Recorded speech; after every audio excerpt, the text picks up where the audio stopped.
Okay,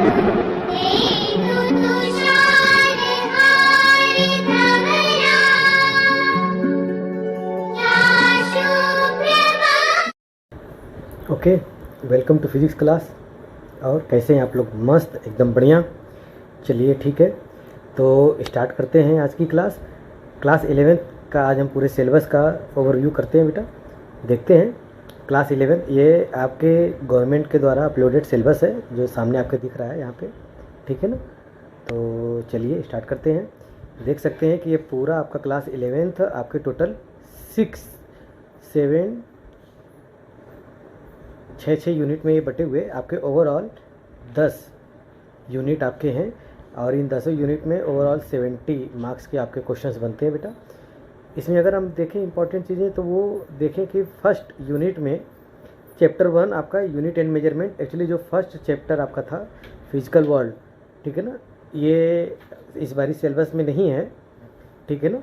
हालांकि physical world तो दिया हुआ है लेकिन सिलेबस में है नहीं। आपका पहला जो चैप्टर है आपका यूनिट एंड मेजरमेंट है, ठीक है। और काइनेमेटिक्स में सेकेंड यूनिट में 2 चैप्टर आपके हैं, motion in straight line and motion in a plane, ठीक है ना। तो यूनिट एंड मेजरमेंट में हम इसमें सारे यूनिट्स के बारे में, ठीक है, कौन कौन से फंडामेंटल यूनिट्स हैं, डिराइव्ड यूनिट्स क्या क्या हैं, ठीक है। इसमें हम डायमेंशंस के बारे में, सिग्निफिकेंट फिगर के बारे में, वो सारी चीज़ें हम आपको आगे देखेंगे कि इसमें सारी चीज़ें हम ये डिस्कस करते हैं। दूसरा है मोशन इन स्ट्रेट लाइन, ठीक है, 1 डायमेंशनल मोशन के बारे में इसमें हम पढ़ते हैं, ठीक है। और सेकेंड आपका इसके आगे है मोशन इन ए प्लेन, दिख रहा है ना। यहाँ पर 2 डायमेंशनल मोशन की बात करते हैं, जब ऑब्जेक्ट मूव करता है एक्स और वाई दोनों एक्सिस को कवर करता है तो उसमें कौन कौन सा मोशन होता है, जैसे प्रोजेक्टाइल मोशन हुआ, सर्कुलर मोशन हुआ, तो इसको हम पढ़ेंगे इसमें, ठीक है ना, motion in a plane. Okay बेटा।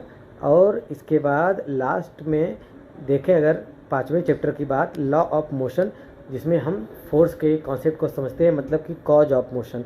तो मोशन का जो बेसिक कॉज है एक्सीलरेशन, जिसका कॉज होता है आपका फोर्स होता है, जिसमें फोर्स का पूरा इन्फॉर्मेशन हमें मिलता है।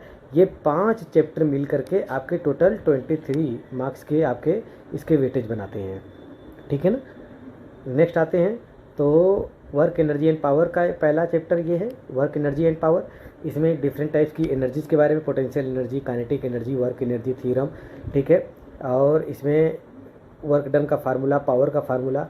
एक चीज़ ध्यान दीजिएगा कि हमने 9th में जो पढ़ा था वर्क का फार्मूला, फोर्स इंटू डिस्प्लेसमेंट, आप तो जानते हैं, लेकिन वहाँ पर डिस्प्लेसमेंट यूनिफॉर्म होता था। यहाँ पर नॉन यूनिफॉर्म डिस्प्लेसमेंट के केस में हमें डिफ्रेंशिएशन और इंटीग्रेशन का यूज़ करना पड़ता है। उसके तहत हम वर्क और एनर्जी के बारे में यहाँ पर हम पढ़ते हैं, ठीक है ना।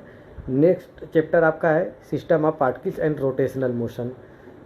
इसमें रोटेशनल मोशन के बारे में जितने चीज़ें आपने ऊपर लीनियर में पढ़ा था मोशन, ये 1 डायमेंशनल 2 डायमेंशनल मोशन लीनियर, यहाँ पर हम रोटेशनल मोशन के बारे में पढ़ते हैं।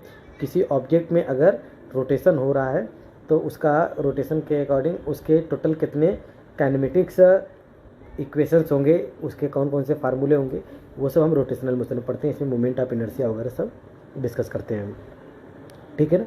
नेक्स्ट चैप्टर आपका ग्रेविटेशन, जो ऑलरेडी क्लास 11th में आपने पढ़ा था, इसको थोड़ा सा विस्तार में हम इसमें पढ़ेंगे ग्रेविटेशन में, ठीक है ना। Variation of small g inside the earth, outside the earth, above the earth, rotation of the earth, इसके कारण जी की वैल्यू में जो चेंजिंग होती है, जी की वैल्यू आपको पता है ना भाई, 9.8 होता था स्मॉल जी की वैल्यू ना, ठीक है ना। ये उसी का वेरिएशन इसमें हम पढ़ेंगे, ठीक है ना। और पूरे जी में सेटेलाइट्स वगैरह के बारे में, ठीक है, उसका ऑर्बिटल मोशन, एस्केप वेलोसिटी, ये सारी चीज़ें हम ग्रेविटेशन में पढ़ेंगे, ठीक है ना। देखें ज़रा तो चैप्टर, इन 2 चैप्टर की अगर हम बात करें जिसमें 18 डेज और 12 पीरियड्स के बाद ये 2 चैप्टर आपके बने हुए हैं जो, ठीक है ना, चैप्टर नंबर 7 एंड 8, इन दोनों का जो वेटेज होता है वो 17 मार्क्स का है। नेक्स्ट आते हैं भाई 9, 10 और 11, ठीक है ना, 9, 10, 11, ठीक है, 12, ओके, ये 13, ठीक है ना, 1, 2, 3, 4, 5, ये जो 5 चैप्टर नेक्स्ट आपके हैं इसके 20 मार्क्स के वेटेज हैं। इसमें आप जो पढ़ते हैं, इसमें मालिक्यूल, कोई भी सिस्टम बनता है मालिक्यूल से या एटम से, उस मालिक्यूल के बीच में जो इंटर मालिक्यूलर फोर्स होता है उसके अकॉर्डिंग उसकी प्रॉपर्टीज जो बनती है उसके ऊपर बेस्ड ये सारे चैप्टर आपके हैं।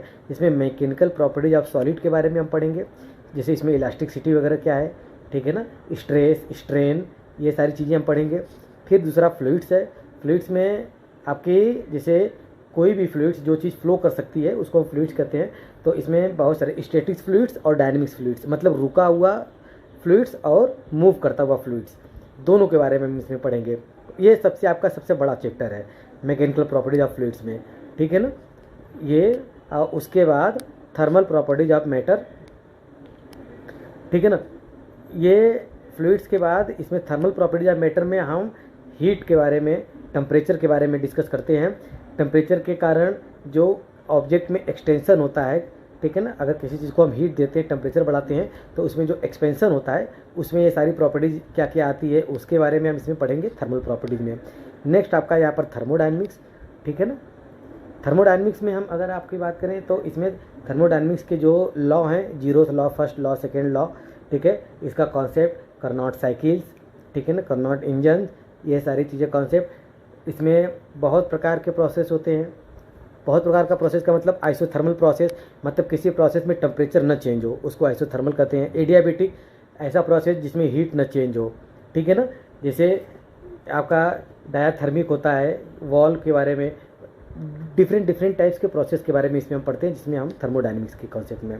नेक्स्ट चैप्टर आपका है kinetic theory of gas, KTG के नाम से भी जाना जाता है, ठीक है ना।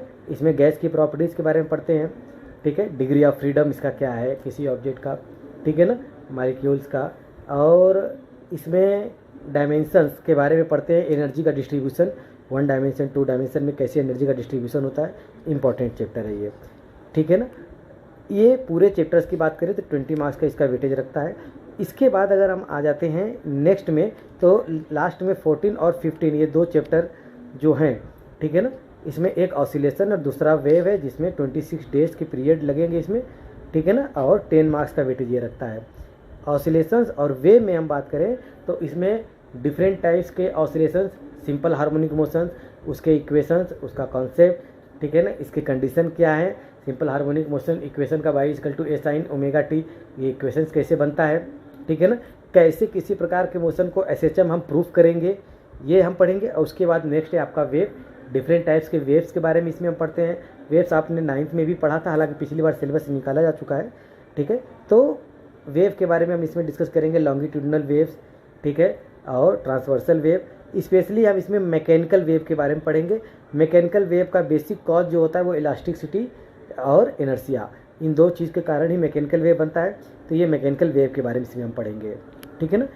ये सारी चीज़ें, ये पूरा ओवरऑल आपका सिलेबस 17 मार्क्स का, इसमें आपके ये विस्तार से आपके सारे सिलेबस यहाँ पर दिए गए हैं। जितने भी चैप्टर मैंने बताए उनको पूरे एक्सप्लेन करके यहाँ पर सारा सिलेबस दिया गया है, ठीक है ना। ये सारे चैप्टर हम एक एक करके डिस्कस करेंगे, ठीक है, एक एक टॉपिक समझाते हुए आगे बढ़ेंगे। थ्योरी, डेरिवेशन, कॉन्सेप्ट, सारी चीज़ें हम डिस्कस करेंगे। केवल आपको सत्यनारायण भगवान की कथा सुननी है, ध्यान से केवल बात को सुनिएगा। बिल्कुल आपको फीलिंग होगा कि नहीं, बिल्कुल आपके सामने सारी वीडियो चल रहे हैं, निश्चिंत रहिएगा, ठीक है ना। सारे डेरिवेशन हम करेंगे यहाँ पर एकदम। अब बात यह है कि एक एक करके मैं सारी टॉपिक को अपलोड करता चलूँगा, और अगली टॉपिक कब अपलोड होगी ये कोई भी 1 दिन या 2 दिन जो भी लगते होंगे, अगर आप इसको सब्सक्राइब किए रहेंगे तो आपको उसका पता चलता रहेगा कि कब हम अपलोड कर रहे हैं वीडियो, ठीक है ना। तो केवल ईमानदारी से जुड़े रहिए और आगे बढ़ते रहिए, यही आपका ओवरऑल सिलेबस है। एक बात छोटी सी और कि क्लास 11th ही क्लास 12 से ज़्यादा इंपॉर्टेंट है, क्योंकि जैसे ही आप 12th पास आउट करते हैं तो जितनी भी तैयारी होती है सब मैकेनिक्स से ही है, ठीक है ना। कोई भी कंपटीशन की कोई भी तैयारी आप करेंगे तो उसमें 60 से 70% तक के क्वेश्चंस आपके क्लास 11th के यानी कि मैकेनिक्स के पार्ट से जुड़े हुए होते हैं, ठीक है ना। तो बिल्कुल मन लगा करके क्लास 11th पढ़िए। कहीं पर छोटी सी भी प्रॉब्लम होगी वो आप हमसे डिस्कस कर सकते हैं, हम वो आपको बताएंगे, ठीक है ना। एक एक करके हम टॉपिक जितने भी एक वीडियो में जितने भी टॉपिक लगभग हो पाएंगे, मैं ज़्यादा लंबा वीडियो नहीं करूँगा, छोटे छोटे वीडियो बनाऊँगा। केवल एक बार ध्यान से समझ लीजिए, सुन लीजिए, बस ध्यान से सुनना ही काफ़ी है, ठीक है ना। आपको फील होगा कि नहीं सारी चीज़ें आपके सामने ही हो रही हैं, ठीक है ना। चलिए नेक्स्ट क्लास में हम फिर मिलेंगे, जब हम वीडियो अपलोड करेंगे तो आपको तुरंत पता भी चल जाएगा, ठीक है ना बेटा। Okay, thank you for the watching us, okay, bye.